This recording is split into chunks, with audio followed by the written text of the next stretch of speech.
waaw mbokki internet yi di Sénégal seetaan Sénégal TV ci seen émission Wiliru Wiliru nag tey mu ngi fii nga xamante ne ni mooy armeeru Saint-Lazare alors tey nag mbir mu extraordinaire la ñu leen andil mbir moo xamante ne ni mbir mu assez spécial man j'étais dans une mission bu nga xamante ne ni je pensais que je suis seul bon man comme man je suis fou man garaawul quoi donc mais bu ma gisee keneen ku si nekk tamit xam naa rek ñaari dof lay doon rek ku mel ni maax moom rek dañ ñoo yem alors man je priais pour les morts du monde moi je croyais que c'était seul dans cette mission jusqu'à ce que j'ai rencontré un gars ma gis ko muy julli mu leen di ñaanal ma laaj ko ne ko ndax yow chrétien nga mu ne ma non non waaw sëriñ bi yow la ñu fekk ngay ñaanal ñii ma laaj la ndax chrétien nga.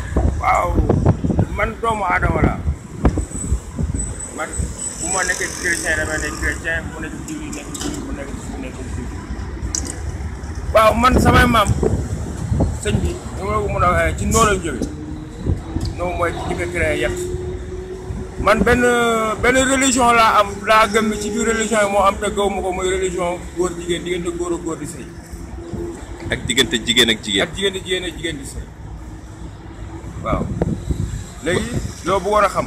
voilà ma ñëw dab la gis la ngay ñaan ma laaj la ne la ndax yow chrétien nga ne ma déedéet nga ne ma l'humanisme tu œuvres pour l'humanisme ndax yàlla bu fekkente ne nii dafa sàkk doomu aadama par lan nga waxoon foofu. yàlla dafa bind mag at rak tey jii continue boo déggee ñaan continuation bu ñu demee ba jeexal dañuy jékkiwaat jéem a dund dañ doon dund démb pour mun a jëfandikoo waat suba. waaw léegi yow kon yow yàlla nga ne bu fekkente ne ni dafa sàkk doomu aadama ba pare waaw. yàlla sàkkul doomu aadama ne benn doomu aadama dafa bon waaye xel ni day bon tamit. waaw léegi nga ne yow buñ la suul foo de boo génnee àddina. bu ma génnee àdduna fépp bu ma génnee àdduna nañ ma suul foofu moo xam jullit bi moo ko tëdd moo xam chrétien bi la moo xam juif bi la mais nañ ma bàyyi foofu. philosophie bi nga xamante ne ni moom ngay dawee nii lan moo la poussé ngay xalaatee nii depuis kañ la commencé nekk si yow. non man depuis bi ma nekkee xale ba léegi bon xale laa ba léegi tamit mais depuis bi ma juddoo man yërmande ci damay am yërmande doomu aadama.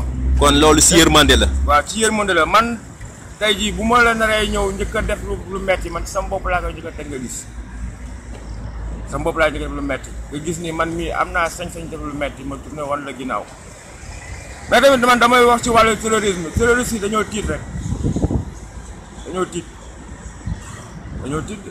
ndeysaan terrorisme. dañoo tiit waaw dañoo tiit. bu ñu jàppee ni tey jii dañoo war a sottil Mohamed kees gi loolu c'est faux. kon tu es contre. je suis contre. loolu du affaire u l'islam. du l'islam diglewul loolu l'islam boo déggee boo gisee ñu ne blanche mooy lu xonk waru cee tuuru mais la ma ñuy tuur deret doomu aadama bi. parce que man da ngay tëral doomu aadama rend ko ma dem jënd sama xar rey lekk. tur bi ak sant bi.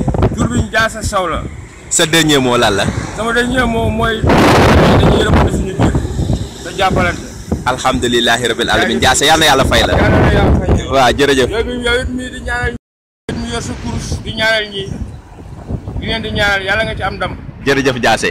te képp kuy xeex ay doomu aadama yi reyante yàlla la yàlla suñu borom jàppale.